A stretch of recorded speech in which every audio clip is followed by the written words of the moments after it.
Le sous-bassin du Sourou, en 5e région, comme le delta intérieur du Niger, est une zone humide d'une superficie de 30 648 km² et regorge d'énormes potentialités en termes de ressources naturelles et de terres cultivables, faisant du coup de cette zone un espace vital où les populations estimées à 836 100 habitants tirent l'essentiel de leur subsistance de l'exploitation de ces ressources.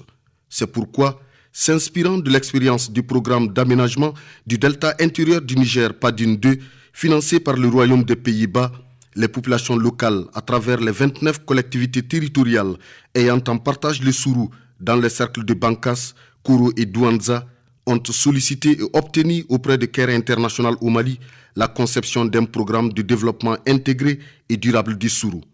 Le premier draft du document de planification et d'évaluation environnementale stratégique du dit programme vient d'être présenté et validé par les acteurs impliqués dans le processus.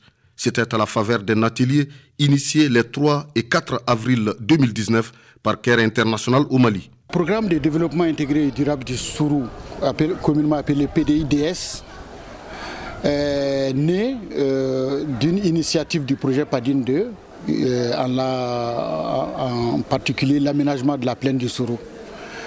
Et lors de cet aménagement, l'évaluation environnementale stratégique a été nécessaire parce que le Sourou est un site Ramsar. Donc avant toute action de développement, nous avons fait une formation sur l'évaluation environnementale stratégique. Et cet atelier s'est tenu en septembre 2017. Et c'est au cours de cet atelier que les autorités venant du Sourou se sont engagés pour un programme de développement intégré et durable couplé à une évaluation environnementale stratégique. Donc le PDIDS est né de cette initiative des acteurs locaux, des personnalités, de l'ensemble des maires, des représentants des chambres d'agriculture qui se sont engagés dans ce processus de façon solennelle. Le document soumis à la validation des acteurs s'articule autour d'un certain nombre d'axes stratégiques avec comme priorité des actions liées entre autres à la paix et à la sécurité, au désenclavement, à l'agriculture, à l'élevage, à la pêche, à l'environnement, à la santé, à la promotion du genre et à la gouvernance. Il s'agit de 26 communes et des cercles de Douanza, Koro et Bankas. Nous nous sommes mis en intercollectivité autour du fleuve, du cours d'eau du fleuve qu'on appelle le Sourou. Nous nous sommes mis en intercollectivité pour exploiter et mettre en valeur ce sous-bassin à travers un programme que nous avons nommé le programme de développement intégré et durable du Sourou PDIDS. Ce programme il a été conçu avec l'ensemble des populations. Nous avons mis en place une commission au niveau régional ici, chargée de la planification et d'évaluation par les services techniques régionaux.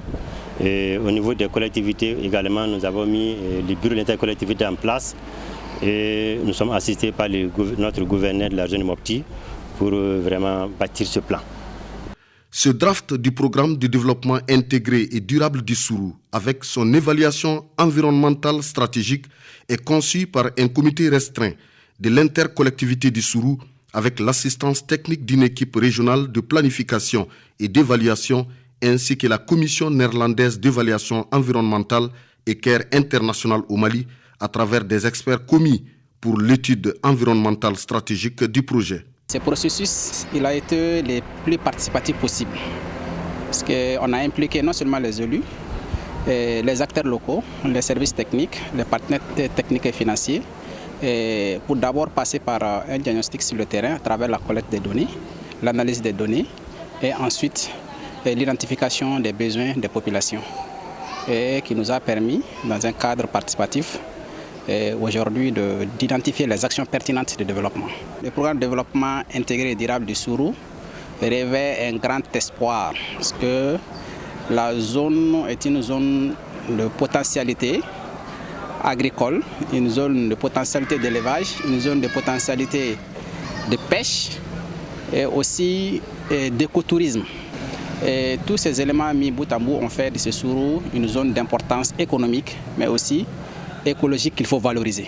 C'est un programme intégré qui ne peut pas être financé par un seul bailleur. Donc je lance un avis à tous les partenaires, les amis du Mali, pour qu'ils s'impliquent, parce qu'aujourd'hui le centre du Mali connaît des difficultés énormes.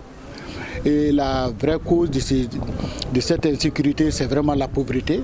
Et je pense qu'en développant un tel programme, et en s'impliquant dans un tel programme, on peut aider de façon substantielle à réduire, en tout cas à minimiser l'insécurité au niveau de la région.